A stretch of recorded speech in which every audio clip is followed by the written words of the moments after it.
러시아 혁명에 대해 배워보도록 하겠습니다.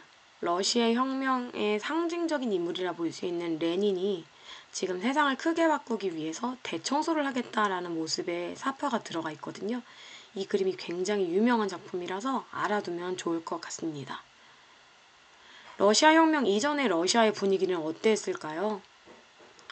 러시아는 사실 산업혁명이 영국에서 18세기 후반에 시작된 것과는 달리 1세기 정도 늦게 산업화에 돌입한 나라였습니다.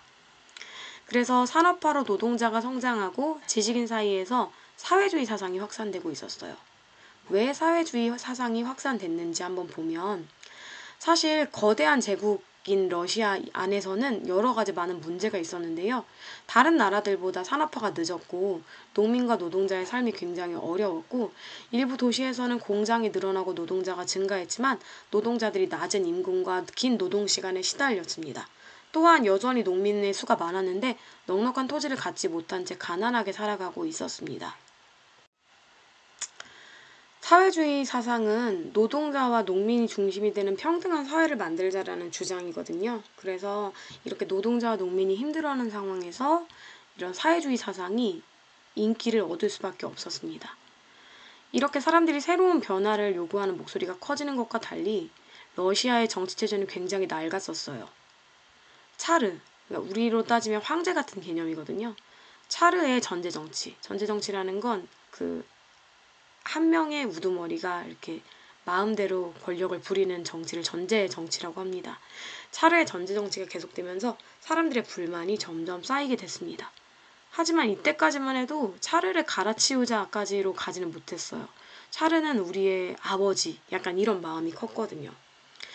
이러한 가운데 1904년 러일 전쟁에서 러시아가 일본이라는 작은 국가한테 속수무책으로 당하는 그런 모습을 보게 되면서 불만이 점점 고조되게 됐습니다. 이거 우리 러시아 제대로 잘 가고 있는 거 맞나? 이런 생각을 하게 되겠죠.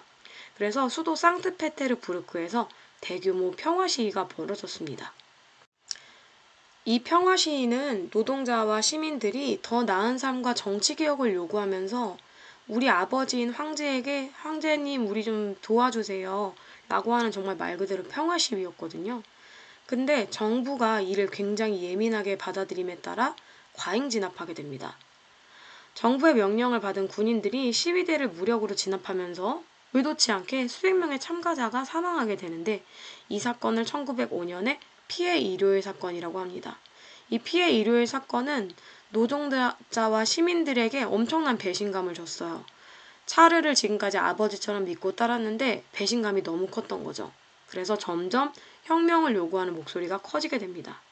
차르는 상황을 안정시키기 위해 의회를 설립하고 언론과 집회의 자유를 보장하는 등 개혁 요구를 수용한다고 약속했지만 제1차 세계대전이 1914년에 발발하면서 러시아는 연합국 측으로 전쟁에 참여하게 됩니다.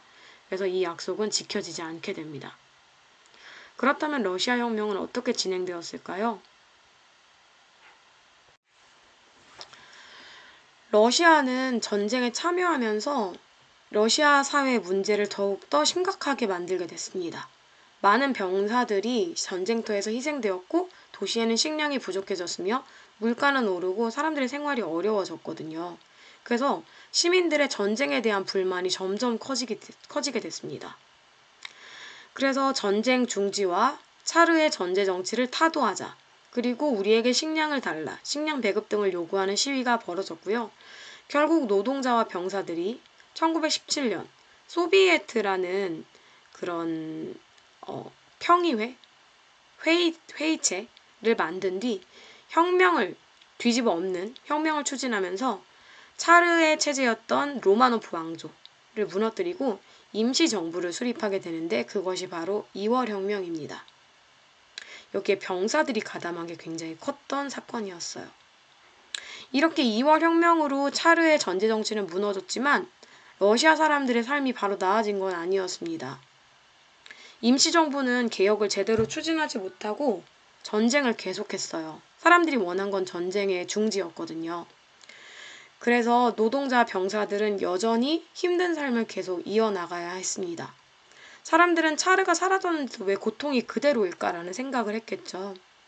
그래서 이때 국외에 이렇게 추방돼서 망명을 하고 있었던 레닌이 나타나게 됩니다. 이 레닌이 임시정부를 비판하고 전쟁 종지를 약속하면서 혁명을 이끌게 되고요. 그 결과 레닌이 중심이 된 볼셰비키, 급진파들을 의미해요. 레닌 중심으로 한 급진파. 이 사람들이 무장 봉기를 일으켜 군사력을 무력을 넣은 봉기. 평화 시위가 아닌 거죠. 무장 봉기를 일으켜 최초의 사회주의 정부인 소비에트 정부를 수립하게 되는데 이것이 10월 혁명입니다.